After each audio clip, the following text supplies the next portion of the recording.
Hello दोस्तों, नमस्ते, राम राम, आदाब। आप सबका फिर से स्वागत है।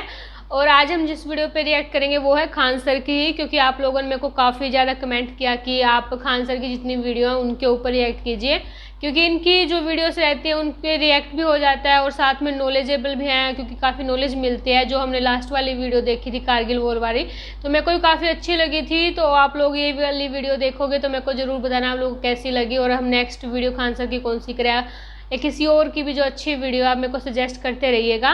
लेकिन पहले मैं आज वाली वीडियो बता देती हूँ, वो है भारत पाकिस्तान की जब 1971 में लड़ाई हुई थी और फिर बांग्लादेश फ्री नेशन बना था, तो उससे रिलेटेड वीडियो है। आइए पहले हम लोग ये वाली वीडियो देखते हैं और उसके बाद डिसाइड करते हैं कि हमारा रिव्यू इसके ऊपर क्या रहा। ठीक है, में हम बताएंगे कि कैसे हमारे भारत के वीर सिपाहियों ने दो सैनिकों ने मिलकर पाकिस्तान के 93,000 फौजियों को घुटने टेका दिया था और दुनिया का सबसे बड़ा हार हुआ था और भारत के 2 सैनिक मारे गए थे लोंगेवाला में।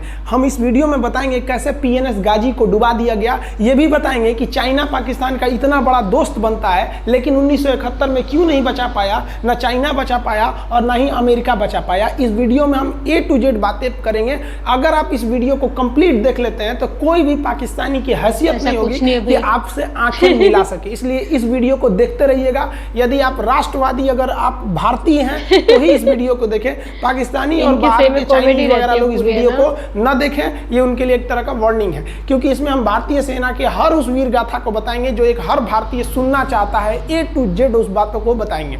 पाकिस्तानी इस वीडियो को क्यों ना देखें, तो भैया आप देख लीजिए यहाँ क्यों ना देखें, क्योंकि हम आज चर्चा करने वाले हैं इसकी। और इसका नक्शा किससे मैच करता है आप देख रहे हैं। If you don't believe then go on Google. भाई किससे मैच करता है तो आपको समझ में आ गया। भाई बुरा नहीं मानिएगा आप लोग, ध्यान से समझिए। जब भारत पाकिस्तान का विभाजन हुआ तो उसी समय पाकिस्तान 2 भाग में था। एक इधर वाला जो एरिया है इसे हम लोग कहते थे पश्चिमी पाकिस्तान, जो मेन पाकिस्तान का एरिया है। और ये जो आज आप बांग्लादेश देख रहे हैं, ये बांग्लादेश नहीं था, बल्कि ये उस वक्त पूर्वी पाकिस्तान था। पूर्वी पाकिस्तान के लोग बंगाली भाषा को बोलते थे। पाकिस्तान के लोग इन लोगों को बड़ा भद्दे मजाक करके बोलते थे, कहते तुम लोग गधे हो, कुछ नहीं जानते हो, किसी काम लायक नहीं हो, यूजलेस हो लोग, तुम लोग छोटे हो, काले हो, मतलब उल्टा सीधा मजाक कर रहे थे। पश्चिमी पाकिस्तान के लोग इधर के लोगों को पसंद नहीं करते थे। हो गया नहले पे दाला 1970 में। 1970 में इस पूर्वी पाकिस्तान के शेख मुजीबुर रहमान चुनाव जीत गए और वो यहाँ के प्रधानमंत्री के पद के चुनाव जीत गए। अब यहाँ की आर्मी ने क्या किया, उनको शपथ नहीं दिला रहे थे। इसलिए 70 के चुनाव जीतने के बाद शेख मुजीबुर रहमान जब देखे कि ऐसा है, तो उन्होंने अपना भाषण दिया 7 मार्च को और कहा कि अब हम इस पूर्वी पाकिस्तान को एक अलग देश बनाएंगे जिसका नाम रहेगा बांग्लादेश। इस भाषण के वजह से आर्मी ने, पाकिस्तान की आर्मी ने 25 मार्च 1971 को गिरफ्तार करके अब पश्चिमी पाकिस्तान में अरेस्ट करके बंदी बनाकर रख दिया और यहाँ पर जुल्म करना चालू कर दिया। कहाँ पर भाई, तो पूर्वी बंगाल में, पूर्वी पाकिस्तान में, पूर्वी बंगाल में नहीं, पूर्वी पाकिस्तान में इन्होंने जुल्म करना चालू कर दिया। शेख मुजीबुर रहमान के गिरफ्तारी के विरोध में यहाँ मुक्ति वाहिनी नाम कर एक विद्रोही गुट तैयार हो गया था। लेकिन पाकिस्तान के, पश्चिमी पाकिस्तान के लोगों ने इस पूर्वी पाकिस्तान पे इतना भयानक जुल्म किया कि इस पूर्वी पाकिस्तान में इस पश्चिमी पाकिस्तान के लोगों ने यहाँ पर 30 लाख लोगों को कटवा दिया। 30 लाख लोगों को कटवा दिया। 4 लाख महिलाओं का बहुत बुरा हुआ था उस टाइम पे। अपने देश के 4 लाख तो पता ही नहीं था। किया यहाँ पे। इतना भयानक वो दृश्य है कि अगर हम उसको YouTube पे दिखा देंगे ना तो YouTube हमारे ऊपर क्लेम करेगा, भैया आप ये इनके साथ जिनके साथ हुआ था उनके साथ, और आप अंदाजा लगाइए इनकी क्रूरता का। ये अपने देश पर इतना भयानक जुल्म कर रहे हैं। इतना भयानक जुल्म किया इन लोगों ने कि शेख मुजीबुर रहमान की गिरफ्तारी के बाद इस जुल्म का नतीजा ये हुआ कि अप्रैल 1971 तक भारत में यहाँ से लोग भाग के आ गए कि भैया हम जिंदा रहेंगे तब तो। और यहाँ 10 लाख लोग भारत में आ गए शरण लेने के, भैया हमको बचाइए। तो इंदिरा गांधी जानती थी कि जब तक यहाँ शांति नहीं होगा तब तक ये लोग वापस नहीं जा सकते थे। और शांति का एक ही था कि यहाँ पे घुस के इनको मारा जाए ताकि ये पश्चिमी पाकिस्तान वाले लोग यहाँ पर सुधर सके। तो इंदिरा गांधी ने इसके लिए बात की जनरल फील्ड मार्शल मानेकशॉ से। उन्होंने सेना प्रमुख मानेकशॉ से कहा, सैम मानेकशॉ से, कि आप अभी युद्ध कीजिए, हम आदेश देते हैं, आप अभी युद्ध कीजिए बांग्लादेश पे, हम अपने पड़ोसियों को इस तरह मरते नहीं छोड़ेंगे, आप इस पे हमला कीजिए। उस समय ये पूर्वी पाकिस्तान था। मानेकशॉ ने कहा कि ना, हम हमला नहीं करेंगे। कही अरे क्यों? कहा कि कि आप महीना देख रही हैं, अप्रैल का महीना है। अप्रैल के महीने का मतलब बरसात का दिन सर पे है, और बरसात के समय पूरब का हाल क्या होता है, एकदम भयानक बाढ़ आ जाती है। और उन्होंने एग्जाम्पल भी दिया कि सिकंदर की फौज भी हाथी लेके आई थी और कीचड़ में फंस गई थी, कि अगर यहाँ हम लड़ जाते हैं तो यहाँ बरसात रहेगा, हम यहाँ उलझ जाएंगे, ये एरिया सूखा रहेगा, चाइना का ऊपर से एरिया सूखा रहेगा, ये हमला कर देंगे, हमको 3 ओर से लड़ाई लड़ना पड़ेगा। मानेकशॉ ने इंदिरा गांधी से कहा कि आप 2-3 काम कर लीजिए। कब तक के लिए, कि नवंबर तक हम लोग युद्ध नहीं करेंगे, लेकिन अप्रैल से नवंबर के बीच में हम अपने सैनिकों को इस एरिया में लड़ने के लिए ट्रेनिंग दे सकते हैं। मुक्ति वाहिनी, उसको हम ट्रेनिंग दे सकते हैं। और इसी में 1971 में हमारी जो थी भारत और रूस की एक समझौता पर हस्ताक्षर हो गया। अब हम लोगों ने पाकिस्तान को एक बारूद के ढेर पर बैठा दिया था। इंतजार था तो इस बात का कि उस बारूद में एक चिंगारी की और पाकिस्तान तबाह हो जाता। इत्तेफाक देखिए, उस बारूद के ढेर पर खुद चिंगारी जलाई पाकिस्तान ने। कैसे, तो समझिए कैसे। हम लोग का था कि इधर हम लोग ऑफेंसिव हो जाएंगे, मतलब इधर भयानक हमलावर हो जाएंगे, और इधर हम लोग डिफेंसिव रहेंगे, मतलब इधर कम हमला करेंगे, ताकि हम लोग का मेन मकसद पाकिस्तान से युद्ध नहीं था।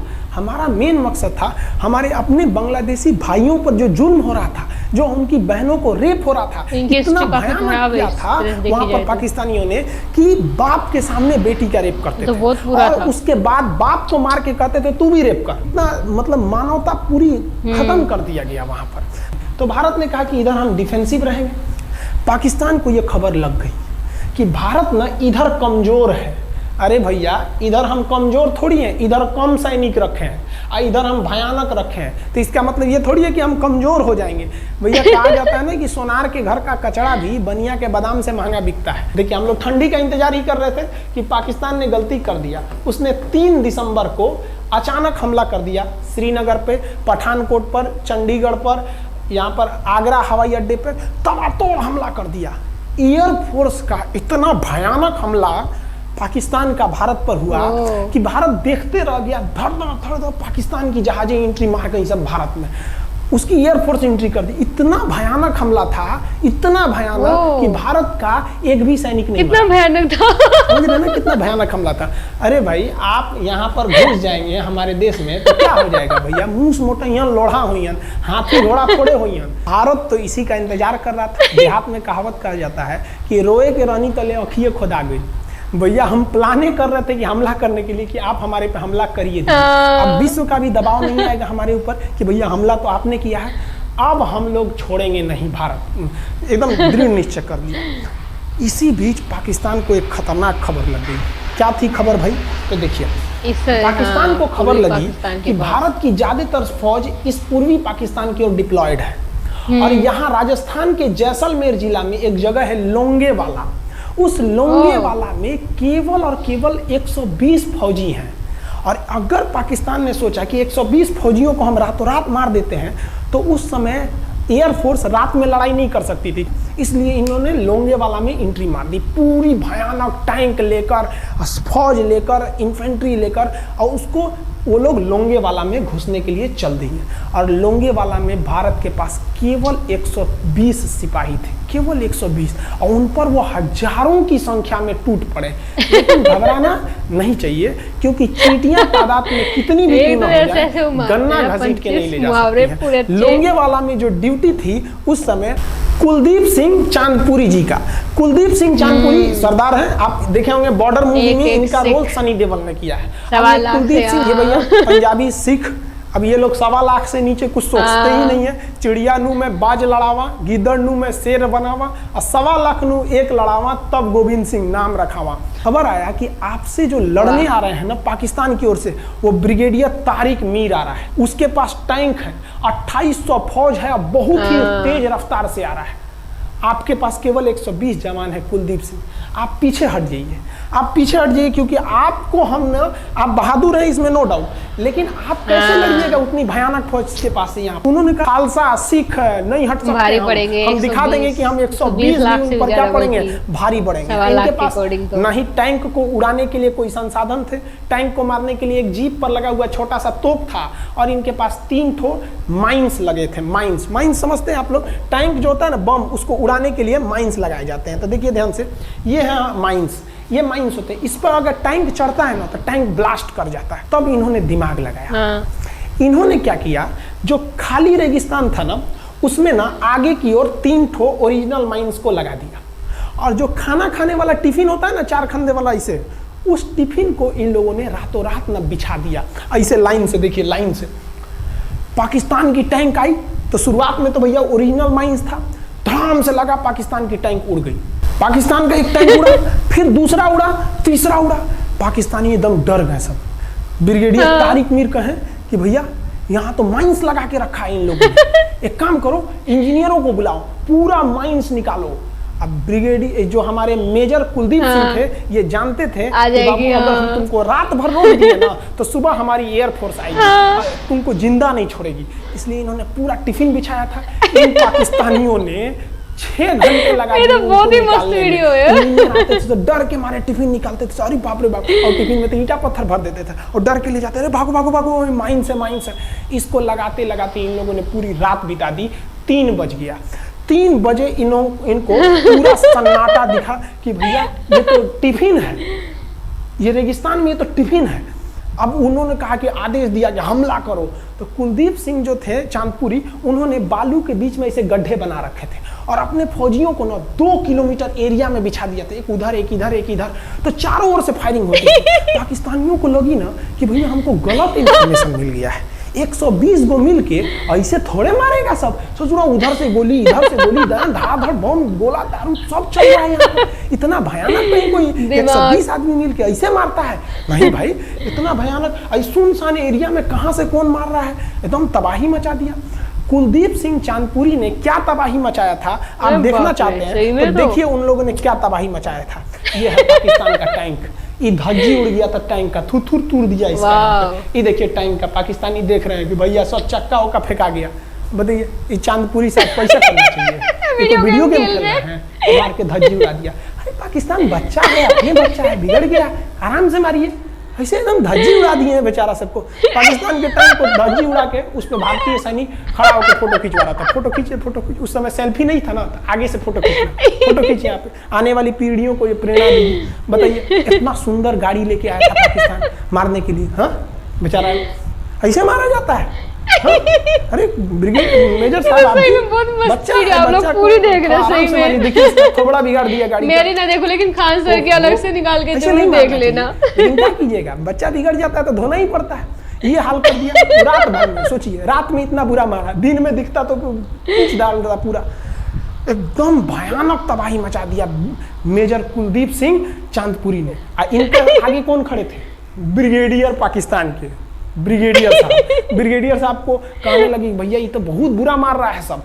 तब तक हो गया सुबह, और सुबह के वक्त हमारे जो हंटर जहाज थे, उस समय जो जहाजें थी वो हंटर जहाज थी। ये हंटर जहाजें रात में नहीं उड़ सकती थी लेकिन दिन में उड़ सकती थी। रात भर तक कुलदीप सिंह चांदपुरी ने ऐसा कूचा पाकिस्तानियों को, इतना कूच दिया कि भोर हुआ तो बाकी का कसर पूरा कर दिया हमारे हंटर विमानों ने।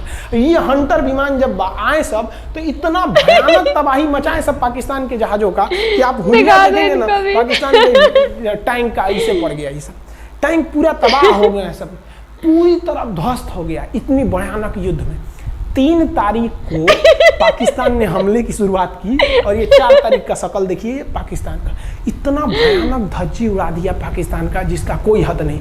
पाकिस्तानियों को दुम दबा के भागना पड़ा। ब्रिगेडियर साहब भागे, कहें कि भाग भैया न तो ये सब जान ले लेगा सब। हम लोगों ने पाकिस्तान के टैंकों को अपने यहाँ रख लिया है म्यूजियम में। आज भी जाके देखिएगा ना तो इन टैंकों को डर के मारे पाकिस्तानी छोड़ के ये रखा कहाँ पे, किसी को पता हो तो राजस्थान में हो तो हम लोग देखने जा सकते हैं। जलवा था। और पाकिस्तानी कहते हैं कि हिंदुस्तान के लोग क्या लड़ेंगे। अरे भैया हम चीन पे वीडियो बनाए थे, आप पे नहीं बनाए थे जो आप लोग हम लोग को बोल रहे थे कि पाकिस्तान हिंदुस्तानियों की औकात नहीं। देखिए अभी हम कोई बुरा मत माना, अगर मैं आके हिम्मत है तो लेके जाके दिखाइए यहाँ पर। हाल तो ये हो गया था ना कि हम लोगों ने जो पाकिस्तानियों की जान ली थी ना, डर के मारे वो लाश उठाने नहीं आए थे, लाश को गिद्ध खा गए थे सब। हम लोग बोल रहे थे कि भैया हम गोली नहीं चलाएंगे, लाश लेके चल जाओ। हम नहीं जाएंगे, तुम लोग रेगिस्तान को कब्रिस्तान बना दिए हो। रेगिस्तान को कब्रिस्तान हम लोग हमला करने आए थे, शुरुआत तो तुमने किया था यहाँ पे। तो ये गिद्ध खाए थे सब, सफाई उफाई का काम ये किए थे सब। अब पाकिस्तान हम लोग को धमकी देता है, आज भी वो नहीं सुधरे हैं। आज भी हमने जो चाइना पे वीडियो बनाया था उसमें वो चाइना वाली वीडियो भी देखूंगी भारत की आर्मी कुछ नहीं कर सकती। अरे भैया आप सोचिएगा भी मत, अभी के समय में तो मत सोचिएगा। जानते हैं क्यों? देख लीजिए इधर अभी कौन बैठा है भारत में, समझ में आ रहा है? आप लोग तो पहले पाकिस्तान वाले लोग इस बात पर रिसर्च कीजिए कि इनमें ज्यादा खतरनाक कौन है आपके लिए। हमको तो यही ज्यादा खतरनाक लगते हैं भाई, समझ में आया आप लोग को? तो अभी देखिए ध्यान से, यहाँ पर पाकिस्तान ने जो हार हुई थी लोंगेवाला में, ये हार में पाकिस्तान की तो कमर टूटी और पाकिस्तान का पूरा मनोबल टूट गया कि ससुरा 120 गो मिल के ऐसे कैसे धो दिया सब। बताइए इतना भयानक धोया जाता है। तो ये शुरुआत तो इन्होंने किया 3 तारीख को, 4 तारीख को हमने धो दिया। अब बचा नेवी, हमें क्यों नहीं दिया? आर्मी को मौका दिए, एयरफोर्स को मौका दिए। रात में आर्मी धोई, सुबह में एयरफोर्स धोई। हम नहीं धोएंगे क्या? हम भी धोएंगे। नेवी कब पहुंची? 5 दिसंबर 1971 को कराची पहुंच गई। और कराची में जब पहुंची ना तो कराची को तबाह कर दिया। इतना भयानक बम्बार्डमेंट किया कराची पर कि कई दिन तक कराची बंदरगाह पर आग लगा था। और कराची बंदरगाह को तो उन्होंने ऐसा धज्जी उड़ाया जिसे लग रहा था सिंधु सभ्यता बना दिया उनको। तो पाकिस्तान की, पश्चिमी पाकिस्तान का कमर टूट गया। पाकिस्तान वालों ने कहा कि ससुरा सब बोल रहा था सब कि हम इधर डिफेंसिव है, यानी ज्यादा हमला नहीं करेंगे, ज्यादा हमला इधर करेंगे। ससुरा इधर कैसे मार रहा होगा सब, अभी इधर भी बताते हैं कैसे मारा सब। ये कराची पहुंच गया। आप देखेंगे क्या हाल किया था सब कराची पे। कराची में जब मारा गया था ना इन पाकिस्तानियों को, तो ये पाकिस्तानी भाग गए थे सब ग्वादर में। ये ग्वादर भाग गए। अभी इनसे ग्वादर भी जाने वाला है, पूरा राज्य चला जाएगा इनसे, बलूचिस्तान। छुप के गए थे लोग ग्वादर बंदरगाह पे। अगर हम झूठ बोल रहे हो तो आप खुद पता कीजिएगा अपने यहाँ के इतिहास में भाई, हिंदुस्तान। ये ग्वादर बंदरगाह पे छुप गए थे सब। आप देखिए कराची का क्या हाल हुआ था उस समय। हमारे एयर नेवी ने क्या हाल किया था। पाकिस्तान का जितना जहाज बस मिल जाए कि भैया ये जहाज किसका है, तो भैया जब पता चले कि भैया ये जहाज पाकिस्तान का है, ये हाल हो जा रहा था जहाज का। यहाँ देख लीजिए इनका पूरा ध्वस्त। मारा जाता। हाँ अरे भाई बच्चा को बच्चा की तरह मारना चाहिए। इंडिया की नेवी ने भी हद कर दिया। बताइए इस तरह मारा जाता है। हाँ यहाँ देख लीजिए पूरा का पूरा धज्जी उड़ा दिया इन लोगों को। अरे भाई बच्चा है, बिगड़ गया है तो थोड़ा सा आराम से न मारिएगा। कि देख रहे हैं इस तरह से मारा पूरा पाकिस्तान के। कराची बंदरगाह उड़ गया। तो पाकिस्तान का तो इधर से तो पूरा का पूरा धज्जी उड़ा दिया। अभी शुरुआत हुई युद्ध के केवल 2 दिन हुए हैं। आप दिल थाम के रखिए, अभी युद्ध लंबा चलने वाला है। 3 दिसंबर को स्टार्ट कराची, 4 दिसंबर को हम लोग लोंगेवाला धो दिए, अब 5 दिसंबर को कराची। अब पाकिस्तान ने ना भारतीयों को तबाह करने के लिए, भारत का सबसे खतरनाक जहाज था INS विक्रांत। INS विक्रांत को बर्बाद करने के लिए ना इसने यहाँ से भेज दिया INS PNS गाजी को। गाजी एक पनडुब्बी थी, उसको आदेश दिया गया कि जाके मार के आओ। किसको? विक्रांत को। क्योंकि अगर विक्रांत जहाज डूब जाता तो वाकई उस समय हमको युद्ध जीतने में बहुत दिक्कत आ जाती। तो ये गाजी कैसे डूबा, इसको हम लोग एगो खराब जहाज से मार दिए। तो अब इधर समझते हैं कि जब उधर इतना भयानक धोए तो इधर कितना बुरा धोए होंगे, इसको बारे में हम लोग समझते हैं। भारतीय सेना अब पूरब की ओर क्या क्या काम की, इसको ध्यान से समझिए। ये मुक्ति वाहिनी जो थी बांग्लादेश की, वो अंदर ही पाकिस्तानी फौजियों को मार रही थी गली कुची में दौड़ा दौड़ा के। क्योंकि इन पाकिस्तानी फौजियों ने वहां पर रेप किया, मर्डर किया और इनका साथ दे रही थी इधर से हमारी इंडियन आर्मी और ऊपर से हमारा एयरफोर्स। ये तबाह कर दिए थे, इनको भागने के लिए भी जगह नहीं था। और इसी में इनका सबसे बड़ा सरदर्द बन गया था इंडियन नेवी। क्योंकि इनको जो मदद थी, देखिए ये पूर्वी पाकिस्तान है, इनको मदद जब भी मिलेगी तो इधर से ही मिलेगा। अब बताइए यहाँ से तो कोई जाएगा नहीं, बेवकूफ भी नहीं होगा जो इधर से मदद करने जाएगा। रास्ते में ही एयरफोर्स मार के गिरा देती थी, ट्रक वगैरह जाएगा नहीं। तो नेवी से ये इन लोग मदद देते थे। भैया यहाँ पे जो इनके फौजी लड़ रहे थे उनको खाना पीना भी खत्म हो गया था। अब इनको बर्बाद कर दिया भारत। INS विक्रांत, INS विक्रांत उस समय का बहुत बड़ा जहाज था इस साउथ एशिया के देशों का। और यहाँ से उस इतना बड़ा जहाज था कि उसके ऊपर से लड़ाकू जहाजें उड़ती थी। वो एयरफोर्स यहाँ से भी बम मारता था, मिसाइलें मारता था, ऊपर से लड़ाकू जहाजें और हेलीकॉप्टर छोड़ देता था, जो ताकि मुक्ति वाहिनी को कोई दिक्कत ना आए। मुक्ति वाहिनी मारती थी और आर्मी पूरी तरह से यहाँ से हमारा विक्रांत ने चटगांव बंदरगाह को तबाह कर दिया। अब बांग्लादेश का देखिएगा वर्तमान में, उस समय तो पूर्वी पाकिस्तान था, ये चटगांव उस समय पाकिस्तानी आर्मी नेवी का एक बहुत बड़ा केंद्र था। इधर हम लोग ने उड़ा दिया कराची, इधर उड़ा दिया हम लोग ने चटगांव। अब मुक्ति वाहिनी को कोई खास दिक्कत नहीं आ रहा था। अब पाकिस्तान ने कहा कि हर हाल में इस विक्रांत को बर्बाद करो। देखिए ये विक्रांत है, विक्रांत जहाज जो था, इस पे से इसके ऊपर देखिए आपको लड़ाकू जहाजें दिखेंगे। पीएनएस गाजी को क्या आदेश दिया गया था भाई कि तुमको जाना है और इस विक्रांत को बंगाल की खाड़ी में जाने के बाद इसी में डुबा देना है। अब पाकिस्तान वालों का इतना दिन तो अच्छा था नहीं, भारतीय खुफिया एजेंसी को पता चल गया कि पाकिस्तान की पनडुब्बी वो समुद्र के अंदर अंदर चलती है, उसको साइलेंट किलर कहा जाता है। पाकिस्तान की पनडुब्बी चल दी है पश्चिमी पाकिस्तान से बंगाल की खाड़ी की ओर, ये अरब सागर से बंगाल की खाड़ी की ओर चल दिया। अब विक्रांत को बचाना हर हाल में जरूरी था, इसलिए हम लोग विक्रांत को छुपा दिए, मतलब थोड़ा सेफ्टी दे के रखने लगे। और इस पीएनएस गाजी जो था, पीएनएस गाजी को देखेंगे, पीएनएस का मतलब था पाकिस्तानी नेवल शिप, पीएनएस गाजी, ये मारने आ गया किसको? विक्रांत को। इस पीएनएस गाजी को अगर कोई मार के डुबा सकता था तो वो था आईएनएस राजपूत। लेकिन ये जो आईएनएस राजपूत आप इमेज में देख रहे हैं, ये उस समय समस्या क्या था इस आईएनएस राजपूत के साथ कि इसके इंजन में कुछ खराबी आ गई थी और ये बिगड़ गया था, और बिगड़ के इसको विशाखापट्टनम पे बनाया जा रहा था, रिपेयर किया जा रहा था, इंजन ही गड़बड़ हो गया था। तो भारतीयों का यहीं पे दिमाग काम आया। भारतीयों ने सोचा क्यों ना हम पीएनएस गाजी को खुद बुला के लाएं, कहाँ पर? विशाखापट्टनम पे। तो लोगों ने कहा कि भैया ये आएगा विशाखापट्टनम में, क्या आईएनएस राजपूत हमको मार दो? तो कहा कि नहीं, देखिए कैसे आएगा।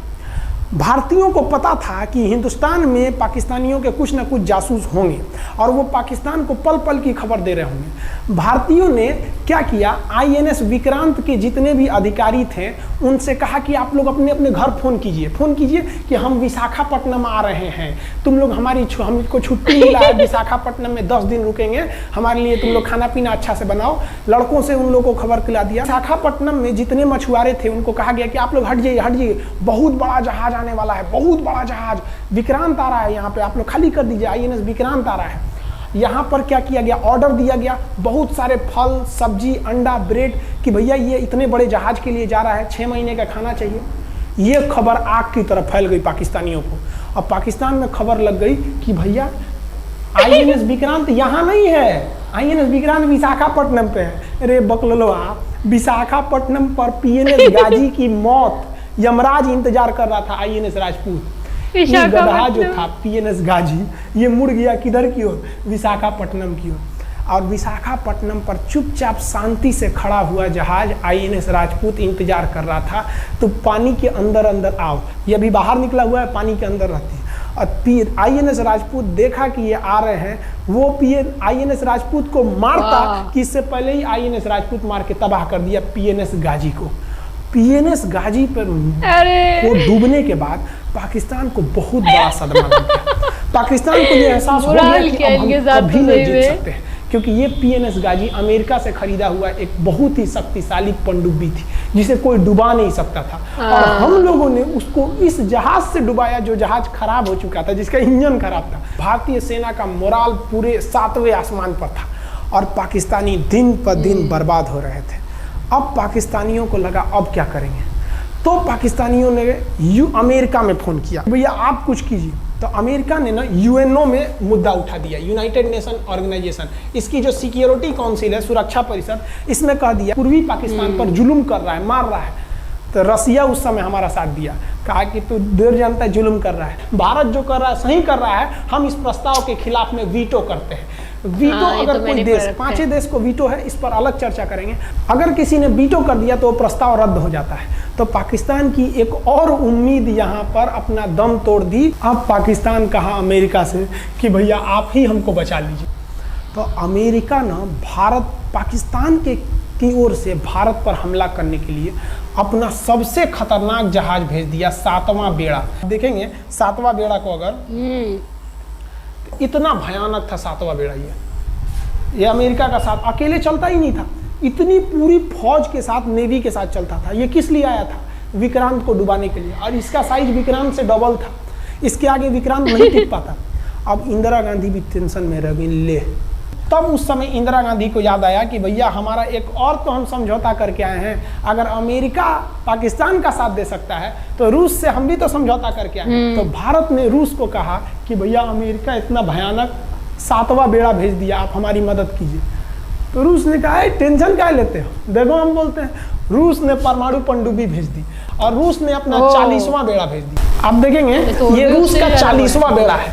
ये अपने भारी भरकम जहाजों के पूरे ग्रुप के साथ चल दिया, कहा कि चल भैया देखते तुमको कौन मारेगा भारत को। और अमेरिका को सीधा कह दिया कि भैया विक्रांत पर अगर आपने हमला किया तो ये हमला हम रूस पर हमला मान लेंगे। यहाँ पर खड़ा था भारत का विक्रांत और उसकी सपोर्ट में खड़ा था रूस का 40वां बेड़ा। और रूस ने यमन से अपनी एयरफोर्स को भी कह दिया था कि भैया तुम भारत की देखभाल करना। तो भारत की सुरक्षा के लिए इतने लोग, और अमेरिका अपना 7वां बेड़ा लेके यहाँ देख रहा था, और ब्रिटेन ने भी अपने ईगल नाम के बेड़ा को भी भेज दिया था। तो ये 2 लोग हमारे खिलाफ आ गए थे लड़ने के लिए कि अब बताइए, हम लोग बांग्लादेश की भलाई सोच रहे थे और अमेरिका का 7वां बेड़ा और रूस का ब्रिटेन का ईगल हम लोग के खिलाफ था, और हमारा अपना विक्रांत और रूस की एयरफोर्स और उसकी 40वां बेड़ा हमारे साथ थी। ये पूरी तरह से बाउंड्री बना दिया था 40वां बेड़ा। 40वां बेड़ा का कहना था कि भैया हमारे जहाज पर ऑटोमेटिक मिसाइल लगी है, तुम अगर इधर आओगे तो हम मार देंगे तुमको ऐसे ही। रूस ने अपनी सारी पनडुब्बियों को ऊपर उठा दिया समुद्र के ऊपर, ताकि सैटेलाइट से और दूसरी निगरानी से देखा जा सके, और यही हुआ भी। वो लोग रूस के इतने खतरनाक जहाजों के ग्रुप को देखकर घबरा गए, इतना घबरा गए कि ब्रिटेन ने कहा था वी आर टू लेट।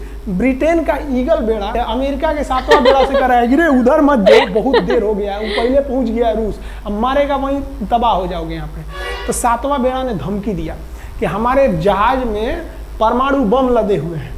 तो 40वां बेड़ा ने रिप्लाई किया था कि हम भी जब चले थे ना तो परमाणु बम लादे के चले थे, और गिनती जब कर रहे थे तो हम भी गिनती थे, 250 हमारे पास भी परमाणु बम था, लेकिन इतना ज्यादा था कि सोचे कि कौन गिनेगा, बाद में गिनेंगे, आ जाओ देखते हैं किसके पास कितना है।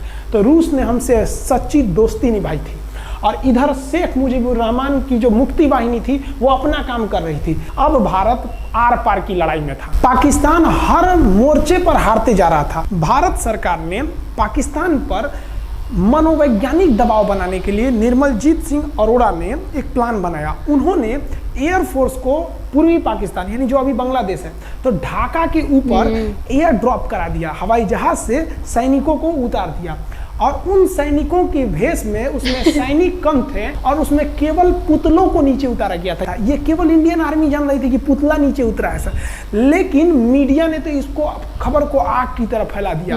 और इसमें हम धन्यवाद देना चाहेंगे हाथ जोड़कर BBC न्यूज का। और BBC ने ये छाप दिया कि इंडियन एयरफोर्स ने ढाका पर 5000 एयर ड्रॉप करा दिया फौजियों को। अब ये गली गली खोज खोज के पाकिस्तानी फौजियों को मारेंगे कि तुम क्यों मार रहे हो हमारे बांग्लादेशी भाइयों को। और बांग्लादेश की मुक्ति वाहिनी वैसे ही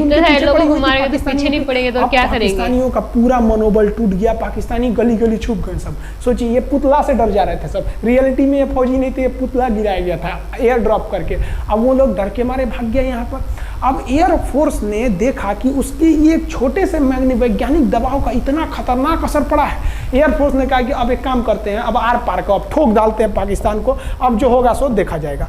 एयरफोर्स ने बांग्लादेश के जो गवर्नर थे उनके घर पे हमला कर दिया। अब वो घर में नहीं थे, वो तो बच गए। बचने के बाद डर क्या होता है, देखिए डर किसको कहा जाता है। जो उनके गवर्नर हाउस थे AH मलिक, इन्होंने त्याग पत्र दे दिया, भैया जिंदगी रहेगी तो बहुत नौकरी करेंगे, डर के मारे त्याग पत्र दे दिया। सोचिए गवर्नर, क्योंकि पाकिस्तान का एक राज्य ही तो था पूर्वी पाकिस्तान, जैसे हमारा एक राज्य है उत्तर प्रदेश, बिहार, महाराष्ट्र, वहाँ पे भी एक गवर्नर होते हैं ना, संवैधानिक हिसाब से गवर्नर मालिक होता है उस जगह का, त्याग पत्र दे दिए। सोचिए ये डर था उनके अंदर। निर्मलजीत सिंह अरोड़ा जो लेफ्टिनेंट जनरल थे, जनरल तो हमारे मानिक शाह थे, लेफ्टिनेंट जनरल थे जिन्हें बांग्लादेश जीतने की जिम्मेदारी दी गई थी, मतलब उसे सुरक्षा करने की जिम्मेदारी दी गई थी।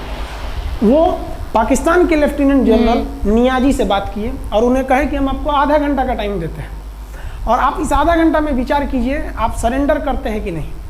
अगर आप सरेंडर कर देंगे तो हम आपको गारंटी देते हैं कि आपके सैनिकों को जिंदा रखा जाएगा, और अगर आप हमारी बात को नहीं मानेंगे, देखिए गवर्नर साहब के घर है, कोई ठीक नहीं है, आपके घर पे भी यही हो जाएगा।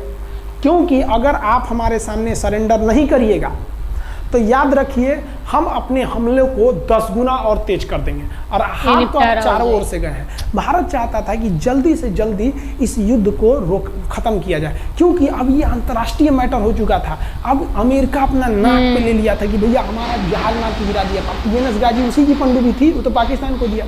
सातवां बेड़ा को नहीं घुसने दिया तो अमेरिका की किरकिरी हो रही थी, ब्रिटेन के ईगल को घुसने नहीं दिया, उसकी किरकिरी हो रही थी। अब भारत को उस समय लोग कहते कि ये गरीब देश है, अभी अभी आज़ाद हुआ है। 1971 में हमारी यही हाल थी और सारे लोग समझ रहे थे, रुआ के रख दिया अमेरिका को, हर जगह धो दिया पाकिस्तान को। अब बेचारे नियाजी क्या कर सके। नियाजी को आधे घंटे का टाइम दिया गया। 16 दिसंबर 1971, याद रखिएगा दिन, 16 दिसंबर 1971। ये हमारे इतिहास का 13 दिन के युद्ध में हमने पाकिस्तान को धूल चटा दिया था, क्योंकि 3 दिसंबर को पाकिस्तान ने युद्ध स्टार्ट किया था और 16 दिसंबर को हम लोगों ने जनरल नियाजी से आत्मसमर्पण करवा लिया। और आत्मसमर्पण आप देखना चाहेंगे जनरल नियाजी का। जनरल नियाजी इन्होंने हमारे लेफ्टिनेंट जनरल निर्मलजीत सिंह अरोड़ा के सामने आत्मसमर्पण साइन किया और साइन करने के बाद बांग्लादेश के ढाका रेस कोर्स में इन्होंने साइन किया और इनकी आंखों में आंसू था। एक देश के सेनापति के लिए इससे शर्म की बात क्या है, जो गिनीज बुक में नाम रिकॉर्ड करा दिया। गिनीज बुक में कैसे? देखिए, पाकिस्तान के लोग हम चाइना के वीडियो बनाए थे, उस पर कमेंट कर रहे थे कि इंडियन आर्मी कुछ नहीं कर सकती। देखो, बांग्लादेश तुम्हारी बहादुरी का जीता जागता उदाहरण है। तुम्हारे यहाँ का 93,000 फौज, सोचिए 93,000 सैनिक पूरी दुनिया में आज तक आत्मसमर्पण नहीं किया। ये 93,000 लोगों ने आत्मसमर्पण कर दिया। देख लीजिए, ये अपना बंदूक उतार फेंक दिए, अपने स्टार नोच के उतार दिया कि भैया हम लीजिए आत्मसमर्पण कर रहे हैं, बेल्ट उतार के दे दिया, अब चलिए जहाँ ले जा रहे हैं, जितना लाठी मारना है हमारी, आत्मसमर्पण। ये वही पाकिस्तान है, याद रखिए। आप याद कीजिए, हमारे 120 सैनिकों ने आपको धूल चटा दिया था लोंगेवाला में। केवल 2 सैनिक मरे थे लोंगेवाला में और पूरी की पूरी आपको भगा दिया था 4 दिसंबर को ही। और आप याद कीजिए, बहुत बहादुर बनते हैं ना। 93,000 फौज आपकी हार के गई है यहाँ से। इतना बड़ा हार दुनिया में आज तक कहीं का नहीं हुआ है। 93,000 सैनिक सरेंडर करके गए हैं भारत के सामने से। क्या बात कीजिएगा आप हमारे सामने। तो ये है, गिनीज बुक में नाम है। ये तो है भैया पाकिस्तान की आर्मी, एक तरह से गिनीज बुक में नाम है ना जी। भले हारने से नाम है तो क्या हुआ, पाकिस्तान के लिए इससे खुशी की बात क्या हो सकती है कि भैया गिनीज बुक के नाम है। अब इन लोगों को जेल में बंद कर दिया गया। बाद में हम लोगों ने इन्हें छोड़ भी दिया था। और इस सरेंडर के बाद बांग्लादेश के जो मुक्ति वाहिनी थी, उसके चेहरे पर ये मुस्कान थी कि बांग्लादेश अब स्वतंत्र हो गया। ढाका इंदिरा गांधी का स्टेटमेंट था, ढाका स्वतंत्र राजधानी है स्वतंत्र बांग्लादेश की। ये खुशी थी बांग्लादेशियों के चेहरे पर, जिनकी बहनों की इज्जत आबरू लूट ली गई थी उन्हीं देश के फौजियों के द्वारा। जब अपने देश की ये जो नियाजी थे, जब इन्हें लेफ्टिनेंट गवर्नर बना के भेजा गया था बांग्लादेश में, तो ये नहीं पूछे थे कि बांग्लादेश का स्थिति क्या है। ये पूछे थे कि जिन लड़कियों का रेप हुआ है वो कहाँ है, सब दिखाओ तो, मतलब ये भी जाके करेंगे। ये हाल था। ये इनके चेहरे पर मुस्कुराहट थी। बाद फिर मुजीबुर रहमान को पाकिस्तान से स्वतंत्र कराया गया। भारत ने जो अपना वादा किया था कि शेख मुजीबुर रहमान को स्वतंत्र करेंगे, बांग्लादेश को स्वतंत्रता दिलाएंगे, उनके अधिकारों के लिए लड़ेंगे, भारत ने अपने वादा को पूरा किया। आज शेख मुजीबुर रहमान की बेटी शेख हसीना बांग्लादेश की कमान संभाले हुई है। शेख हसीना, जब हमको याद है जब वो भारत आई थी तो एयरपोर्ट पे, तो मोदी जी एयरपोर्ट पर रिसीव करने गए थे, जबकि ऐसा नहीं होता है। शायद ही बांग्लादेश की प्रधानमंत्री को पूरी दुनिया में कोई बड़े देश का राष्ट्रपति रिसीव करने जाए, प्रधानमंत्री रिसीव करने जाए। तो भारत अपने पड़ोसियों का इतना ख्याल रखता है, चाहे वो नेपाल हो, भूटान हो, सबके साथ। अभी हाल फिलहाल में नेपाल के लोग थोड़ा गुस्सा हैं लिम्पियाधुरा काला पानी को लेके, लेकिन ऐसा नहीं है कि हमारा नेपाल के साथ कोई खराब रिश्ता है। हमारा नेपाल के साथ रोटी और बेटी का रिश्ता है। बांग्लादेशियों के साथ हमारा बहुत ही अच्छा संबंध रहा है। आज हमारे बांग्लादेश के साथ बहुत ही मधुर संबंध है। और बांग्लादेश को जो पाकिस्तान के लोग कहते थे ये किसी काम लायक नहीं है, ये वाले भाई लोग पाकिस्तान से आगे निकल गए। आज इनका मलमल का कपड़ा, जूट और पाम ऑयल पूरी दुनिया में फेमस है। जहाज़ों की मरम्मत में, मतलब जहाज के रिपेयरिंग में बहुत आगे निकले हैं बांग्लादेश के लोग। आई होप आप समझ गए होंगे। इस युद्ध के बाद अगर भारत चाहता तो भारत पाकिस्तान के पश्चिमी भाग को भी कब्जा कर लेता, क्योंकि यहाँ तो हम लोग हराए ही थे। उनके 93,000 फौज तो हम लोग जिंदा पकड़ लिए थे। हम उन्हीं को कह देते बंदूक लगा कि कश्मीर खाली करो, हमारा यहाँ से वापस जाओ। लेकिन बावजूद हमने इंसानियत दिखाई थी पाकिस्तान के ऊपर। इसका बदला पाकिस्तान ने हमें क्या दिया पता है? 26/11 संसद भवन पर अटैक, तो कभी अमृतसर में अटैक, कभी मुंबई में बम ब्लास्ट, कभी 26/11 का हमला, ये सब हुआ। हम चाहते तो उस वक्त भी जीत सकते थे, ये पाकिस्तान वाले आप जो कहते हैं कि हम बहुत बहादुर हैं, भारतीय सेना हमारा क्या कर सकती है, तो भारतीय सेना की रहमो करम पर आप लोग जिंदा थे, वरना 1972 में ये जो सेना थी ना 71 में, आप लोग को कहीं का नहीं छोड़ती। आप हिंदुस्तान के व्यूवर्स आप लोगों से भी कहते हैं कि एक लाइक तो बनता है इस सैनिकों के लिए, हमारे लिए नहीं, हमारे इस चैनल के लिए कभी नहीं कहेंगे कि Khan GS research centre channel को आप सब्सक्राइब करिए, लाइक करिए, हम ये कभी नहीं कहते हैं। लेकिन हम ये जरूर कहते हैं कि आज एक लाइक बनता है हमारे इन वीर सिपाहियों के लिए जो आज भी सेना के लिए डटे हुए हैं। तो वीडियो काफ़ी फ़नी भी थी, फ़नी के साथ साथ नॉलेज तो थी। और जो इन्होंने बताया स्टार्टिंग में कि उस टाइम पे बांग्लादेश का जो नाम था पश्चिमी पाकिस्तान, और उसमें इतने सारे रेप किए गए, इतने सारे 30 लाख लोगों को मारा गया, मेरे को तो बिल्कुल नहीं पता था। और मेरे को ये भी नहीं पता था कि बांग्लादेश पश्चिमी पाकिस्तान इसका नाम था पहले, ये उसी का हिस्सा था इस तरह से। और उन्होंने ही अपने देश के लोगों के ऊपर मतलब इतनी बुरी तरह से अत्याचार किया, मतलब कुछ किया उनके साथ जो कि नहीं होना चाहिए था, और हमारे देश ने उनकी मदद की इतने अच्छे से। और जो ये बीच में बता रहे थे राजस्थान वाली बात, और मेरे को तो काफ़ी हंसी आ रही थी बहुत ज़्यादा, मैं क्या करूँ क्योंकि इतनी अच्छे उसे बताते हैं फ़नी वे से, एकदम बुरी तरह से मेरी हंसी रुकती है ही नहीं और मुझे लग रहा है आप लोगों की भी नहीं रुकी होगी, क्योंकि जो इनके बताने का स्टाइल है और जो इनकी समझाने का स्टाइल है वो काफ़ी यूनिक है। बाकी जो ये नॉलेज के वो रहते हैं, चैनल्स रहते हैं, स्टडी के रहते हैं, सबसे यूनिक है। और आप लोगों को ये वाली वीडियो कैसी लगी और नेक्स्ट वीडियो पे कौन सी वीडियो पे मैं रिएक्ट करूँ मेरे को ज़रूर बताना, और आप लोगों को मेरा रिएक्शन कैसा लगता है वो भी मेरे को ज़रूर बताना। आप लोगों को वीडियो अच्छी लगती है तो लाइक कीजिए, शेयर कीजिए, मेरे चैनल को सब्सक्राइब कीजिए और कमेंट भी ज़रूर करिएगा। और अगर अच्छी नहीं लगती है तो डिसलाइक भी कीजिएगा, पर नहीं करिएगा प्लीज़ चलो बाय बाय।